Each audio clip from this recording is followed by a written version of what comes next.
بالکل ہی ناشنا ہوتے ہیں نا، ان کے لیے تھوڑا سا مشکل ہوتا ہے ہماری کوئی بات کو سمجھنا۔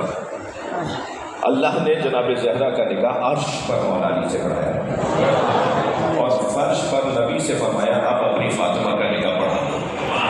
یہ واحد رشتہ ہے جو عرش پر بھی قائم ہوا اور فرش پر بھی قائم ہوا۔ یہ واحد رشتہ ہے جو صرف دنیا میں نہیں رہے گا بلکہ جنت میں بھی جناب زہرا مولا علی کی زوجہ رہے گی۔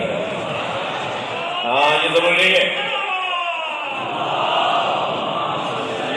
یہ ضروری نہیں ہے کہ آپ کی زوجائیں آپ کو جنت میں بھی ملیں۔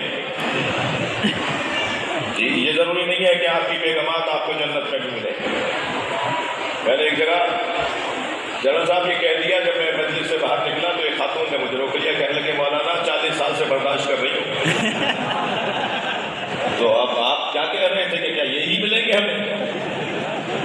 تو کچھ حال تو مردوں کا بھی اچھا نہیں ہے اور خواتین بھی بہرحال آپ سب نے مہر تو دے دیا ہے نا جو شادی شدہ ہے، بیگمات کے مقروض لوگ تو نہیں بیٹھے ہوئے نا، ہاں جنہوں نے مہر ادا نہیں کیا وہ مقروض ہے نا۔ ایک صاحب کہنے لگے یہ اپنی بیوی سے ڈرتے کیوں ہیں؟ تو دوسرے نے آہستہ سے کہا کہ انہوں نے اب تک مہر نہیں دیا ہے، وہ آئے دن جتلاتی ہیں۔ اچھا پرانے لوگ تو 5-10 ہزار میں چھوٹ گئے تھے، سستا دور تھا نا۔ آج تو بھائی 2-2 4-4 لاکھ 10-10 لاکھ 20-20 لاکھ، اور قاعدہ بھی یہی ہے کہ جو جتنا دے سکتا ہے اتنا ہی مہر ہونا جائز ہے۔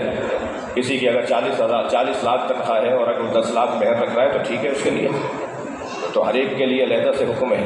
اسی لیے نبی نے مولا علی سے پوچھا تھا کہ فاطمہ کو مہر میں کیا دو گے؟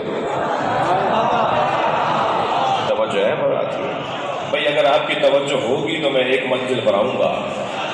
مہر گھر کے بڑے طے کرتے ہیں نا، گھر دلا دو، مہر گھر کے بڑے طے کرتے ہیں نا جس کے گھر کا بڑا اللہ ہو، جس کے گھر کا بڑا اللہ طے کر رہا ہے جناب زہرا کا مہر۔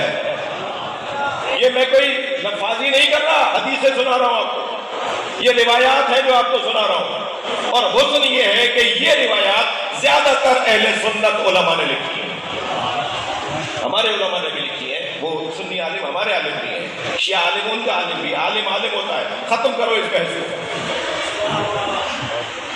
کس مشکل میں مبتلا ہے پاکستان کا شہری؟ یہی پاکستان کا شہری جب دوسرے ملک جاتا ہے ایسا سیدھا ہو جاتا ہے، لیکن یہاں اگر یہ سنی ہو جاتا ہے، یہاں کے یہ بریلوی ہو جاتا ہے، یہاں کے یہ دیوبندی ہو جاتا ہے، یہاں اگر یہ فرقوں میں بڑھ جاتا ہے، اور وہاں جانے کے بعد اس کے مزاج میں بہتری آ جاتی ہے۔ اس وطن کے ساتھ